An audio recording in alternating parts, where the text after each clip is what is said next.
Video ಏನಪ್ಪ ಅಂತ ಹೇಳಿದ್ರೆ, ನೀವು ಹೇಳೋ ಹಾಗೆ ನಾವು ವೆಯ್ಟ್ ಲಾಸ್ ಡ್ರಿಂಕ್ನ ತೊಗೊಂಡ್ರೆ ನಮ್ಮ ಒಂದು ಬಾಡಿಗೆ ಎಕ್ಸೆಸ್ ಆಫ್ ಹೀಟ್ ಆಗಲ್ವಾ, ಏನಾರ ಪ್ರಾಬ್ಲಮ್ ಆಗುತ್ತಾ, ಈ ಥರ ಏನಾದರೂ ಈ ಥರ ಒಂದಷ್ಟು ಕ್ವಶನ್ಸ್ಗಳು ಕಮೆಂಟ್ಸ್ಗಳು ಬಂದಿದ್ದಾವೆ.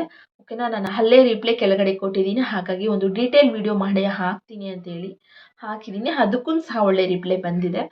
ಹಾಗಾಗಿ ಇವತ್ತಿನ ಒಂದು ವಿಡಿಯೋ ನಿಮಗೆ ಬೆಳ್ಳುಳ್ಳಿ ತೊಗೊಂಡ್ರೆ ಯಾವ ಥರ ಒಂದು ಬಾಡಿಯಲ್ಲಿ ವೇರಿಯೇಷನ್ ಆಗ್ಬೋದು, ಏನು ಹೆದರ್ಕೊಳ್ಳೋವಂಥ ಅವಶ್ಯಕತೆ ಏನೂ ಇಲ್ಲ ಅಂತೇಳಿ ಇವತ್ತಿನ ಒಂದು ಕ್ಲಾರಿಟಿಯಾಗಿ ವಿಡಿಯೋ ಮಾಡ್ತಾಯಿದ್ದೀನಿ. ಅಂದರೆ ಎಕ್ಸೆಸ್ ಆಫ್ ಹೀಟ್ ಆದರೂ ನಮ್ಮ ಬಾಡಿಗೆ ಏನು ತೊಗೋಬೋದು ಅಂತ ಹೇಳಿ ಇವತ್ತಿನ ಒಂದು ವಿಡಿಯೋನ ಮಾಡ್ತಾಯಿದ್ದೀನಿ. ಏನಿಲ್ಲ, ಅಂತ ಏನು ಹೆದರ್ಕೊಳ್ಳೋವಂಥ ಅವಶ್ಯಕತೆ ಇಲ್ಲ. ಫುಲ್ ಎಕ್ಸೆಸ್ ಆಫ್ ಹೀಟ್ ಆದರೆ ಯಾವ ಥರ ನಮಗೆ ಸಿಮ್ಟಮ್ಸ್ ಯಾವ ಥರ ಕಾಣಿಸ್ಕೊಳ್ಳುತ್ತೆ, ನಮಗದು ಬೆಳ್ಳುಳ್ಳಿ ತಿಂತಿರೋದು ನಮಗೆ ವರ್ಕ್ ಆಗ್ತಿದೆಯಾ ಬಾಡಿನಲ್ಲಿ ಅಂತ ಹೇಗೆ ಗೊತ್ತಾಗುತ್ತೆ ಅಂತೇಳಿ ಇವತ್ತಿನ ಒಂದು ವಿಡಿಯೋ ಮಾಡ್ತಾಯಿದ್ದೀನಿ.